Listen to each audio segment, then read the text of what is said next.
moo tax man la waa Pastef ñoo jaay Sénégal Macky Sall. D'accord. Ce sont eux qui ont refait Macky Sall en fait sur la place parce qu'ils n'ont jamais arrêté de le citer. D'accord. Et ñu ñëw si wàllu justice wax particulièrement ci mbiru Madiambal Diagne gis nañ CENTIF tudd ko ba fi mu ne nii moom Madiambal bi ñu ko convoqué ak li ci aju yëpp ba jamono ji maanaam teguwuñ ko bët mais sama question surtout fi may bëgg a ñëw ak yow mooy pour avoir été ancien commissaire lan moo waroon nekk taxawaayu le ministre de l'intérieur ci li nga xam ne moo di mbir mi ndax dafa teggi ndombal tànk ñaari kilifa ci police d'abord noo ko dundee en tant qu'ancien commissaire de police. xam nga ñun. en tant qu'ancien commissaire de police. damay dem fekki policiers yi nga xam ne ñoom ñoo rek remarqué nga ni dégguloo benn policier wax. oui. du ki ñu dindi du ki ka remplacé. dégguloo benn bruit. c'est des frottements de bottes kii jóge fële dem kële ñëw toog. dégguloo itam benn appréciation dégguloo benn saute d'humeur. oui. loolu mooy police loolu mooy commandement. le ministre de l'Intérieur dans cette situation comme dans d'autres situations peut retirer à un fonctionnaire de police la confiance. Maintenant su loolu nekkee en tant que policier on constate et on avance. loolu la alkaati yi def. et ça rentre dans l'ordre normal des choses. Maintenant au-delà de ça maintenant. mën nañu dugg ci débat bi. ani lu ko fi jar ñun nag ñooy wax. est-ce que am na lu ko fi jar parce que quand même alkaati ay nit lañu. su fekkee Madiambal dafa dem aéroport. def formalité am bay waaj a génn ñu arrêté waat ka daal ni ka kaay toog. tardeel ko pendant des heures delloo ko passeport am. delloo ko portable am ni ko susubaa nga dem dellu dik. ça veut dire que un minimum temps soit peu bi muy accès aéroport amul woon opposition. que ñooñu un minimum temps soit peu ils ont été vigilants ba autorités yi xam ne Madiambal mu ngi aéroport. normalement il devait être félicité. ñoom waa police. les gens de l'aéroport devaient être félicités. maintenant li ci tegu mooy lan Madiambal dem na.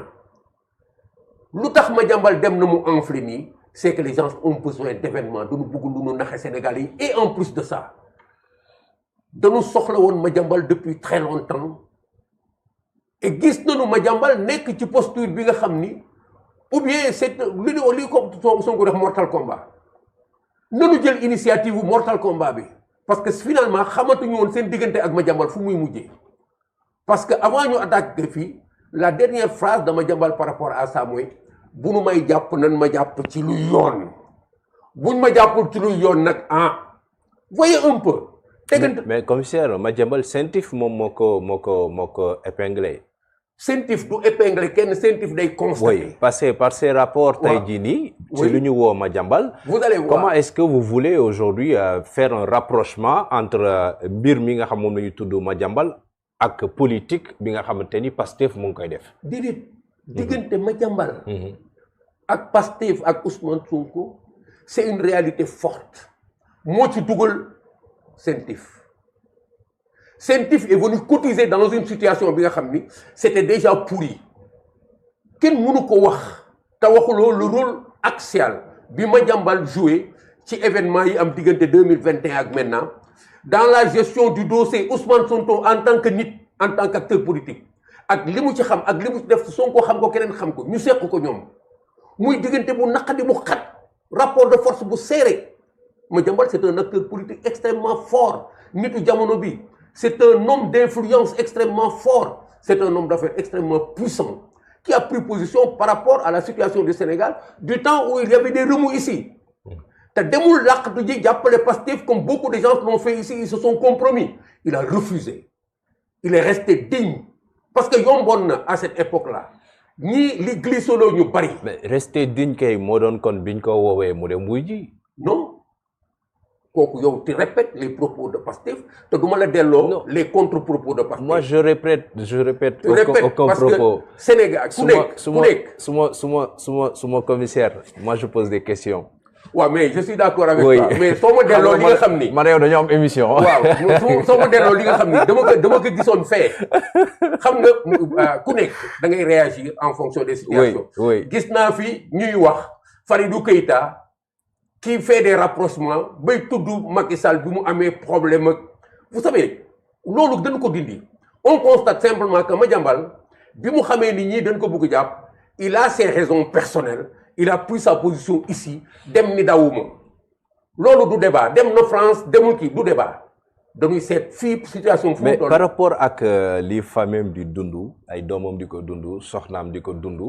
ndax jotul woon sur ce simple fait là qu'il puisse se présenter. Mais ça c'est de la pression léegi pourquoi est-ce qu'on ne pose pas la question de savoir. Oui. fan le dossier bi commencé. Oui. parce que mu ngi commencé ci 21 milliards. Oui. ba léegi àggaguñu 21 milliards. bi ñuy jàpp bi ñuy wut Madiambal pour jàpp ko il n'était pas question de sa femme on peut nous dire loisiblement demu Madiambal moo indi jabaram dem kaso c'est de la pression demu Madiambal conséquemment moo indi ñu jàpp ñaari doomam c'est de la pression parce qu'on est allé faire du désordre un peu partout parce que c'est un problème dangereux voyez il faut bàyyi xel ci problème bi dañu toll ci situation bi nga xam ni mortal combat la ñu installé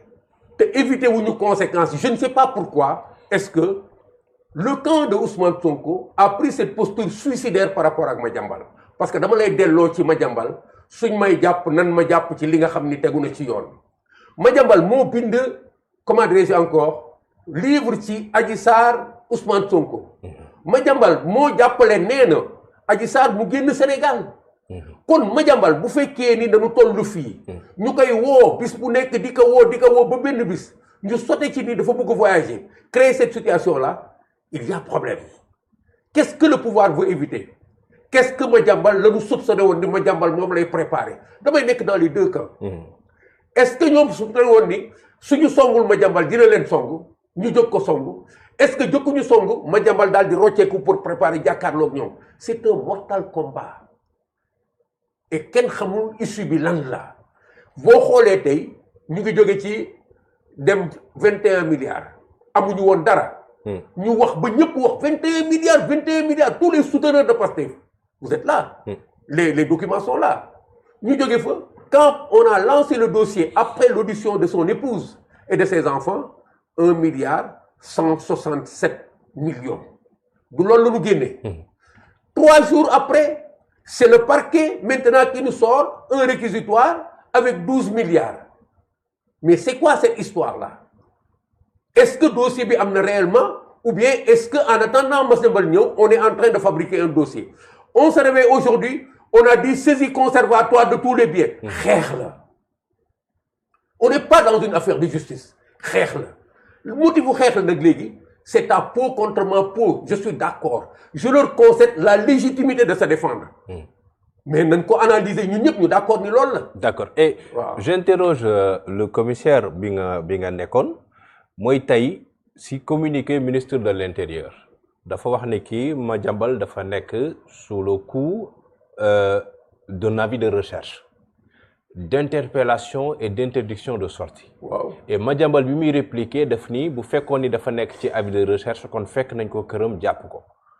bu fekkoon ni tamit nekk na ci avis de recherche keroog bu muy présenté à l'aéroport policier bi koy njëkk a gis da ko war a jàpp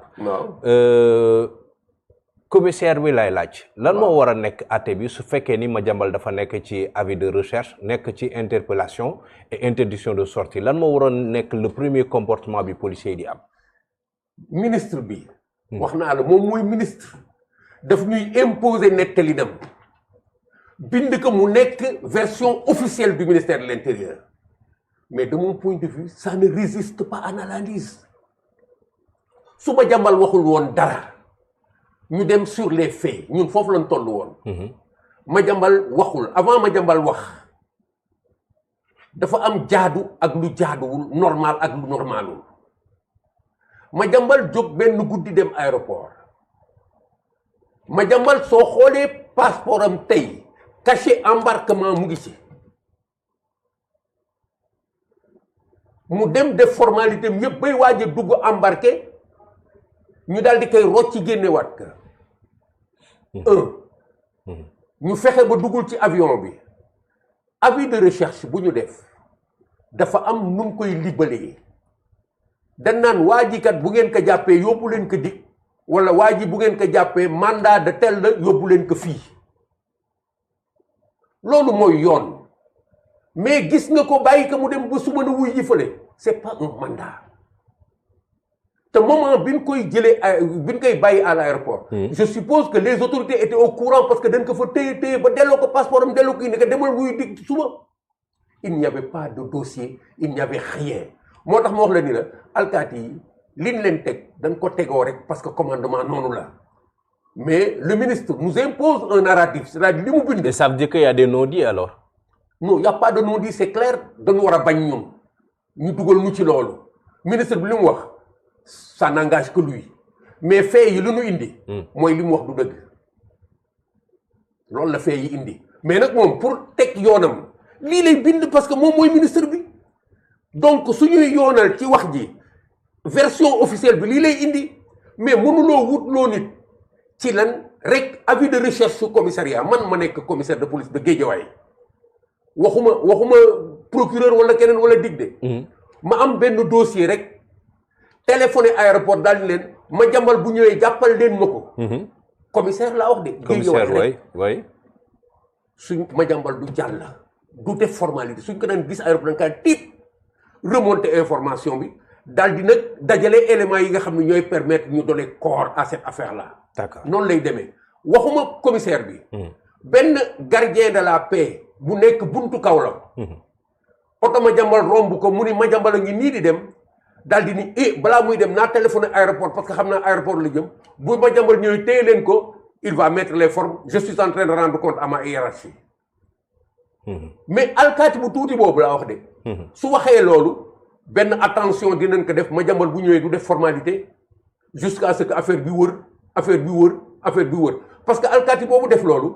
bu ko defee ba pare dafa anticiper ci li nga xam ni moo mën a am balaa muy rëcc daal day delloowaat nag léegi rendre